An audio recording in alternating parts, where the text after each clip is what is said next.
Assalamualaikum warahmatullahi wabarakatuh. Alhamdulillahirabbil alamin.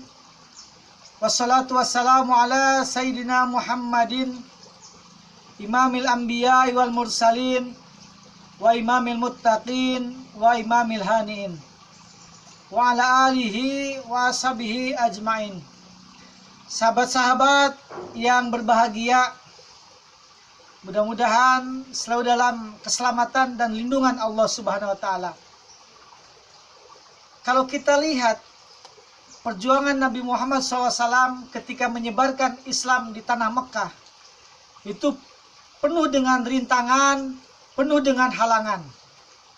Begitu beratnya perjuangan Nabi Muhammad SAW ketika menyebarkan Islam di tanah Mekah. Dan ini pun dialami oleh para sahabat beliau.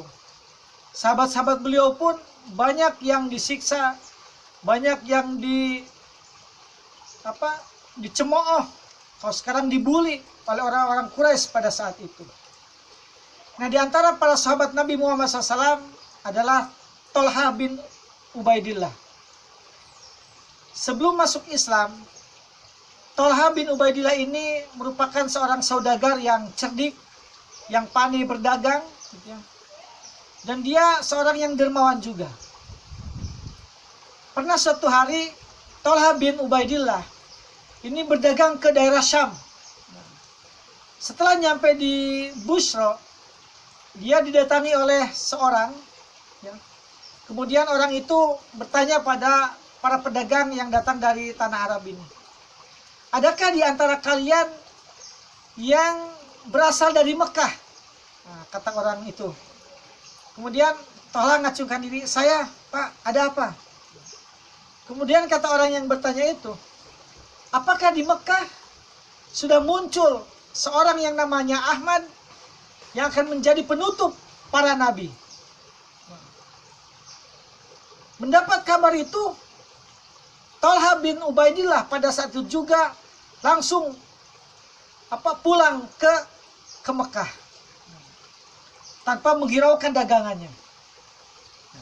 Setelah nyampe rumah, kemudian Thalhah bin Ubaidillah bertanya pada keluarganya, ada kejadian apa ketika saya berdagang ke Syam?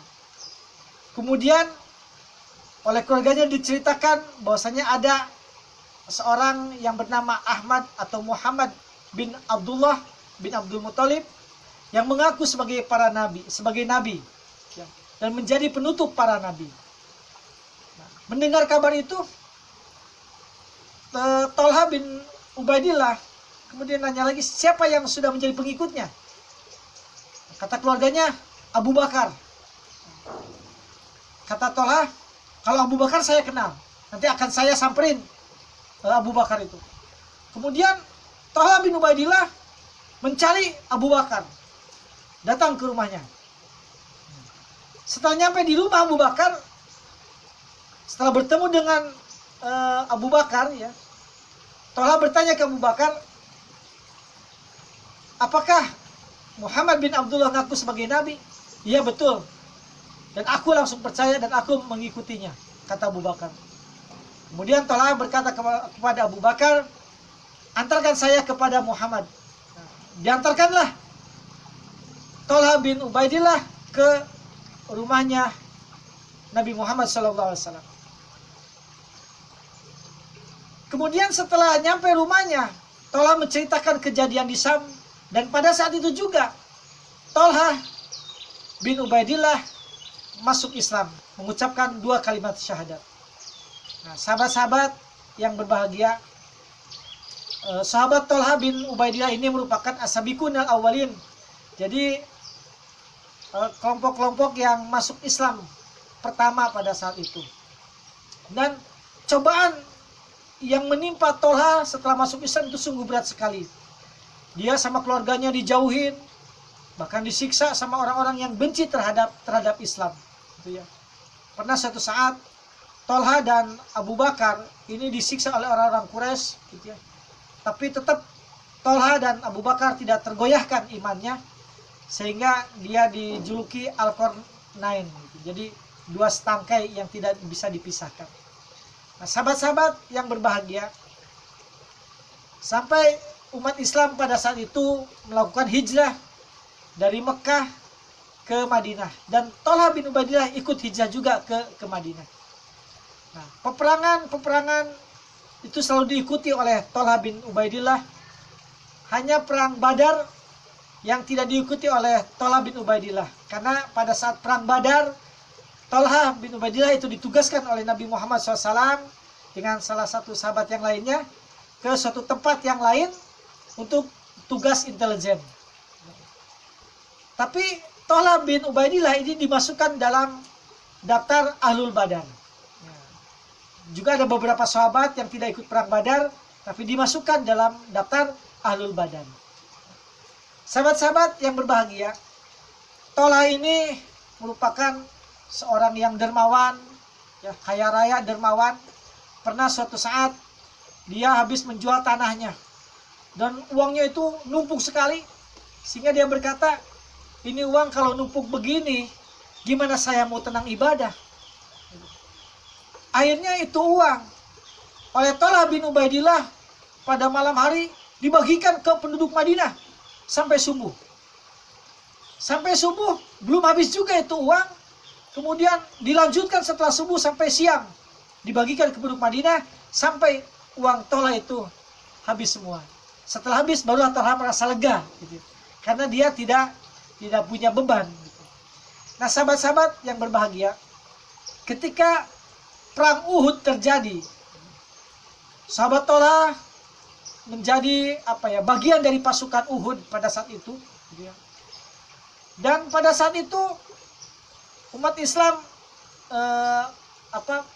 memenangi kemenangan sesaat, tapi setelah itu diserang kembali sehingga umat Islam menjadi kocar-kacir karena banyak pasukan yang meninggalkan posnya. Jadi banyak pasukan yang tidak mentaati akan perintah Nabi Muhammad SAW. Nah, sehingga pada saat itu Nabi dengan dibentengi oleh 10 sahabat Ansor dan 1 sahabat Muhajirin, yaitu Thalha.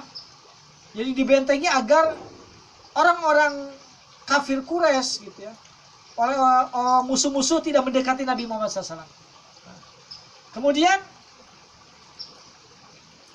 musuh semakin merangsek dan Nabi memerintahkan kepada sahabatnya untuk maju salah seorang. Siapa yang sanggup maju, kata Nabi. Saya, kata Thalha, jangan kamu dulu. Yang lainnya. Kemudian ada yang saya, Nabi siap. Kemudian yang 10 itu yang 1 maju. Nah, kemudian yang 1 gugur. Siapa lagi yang mau maju?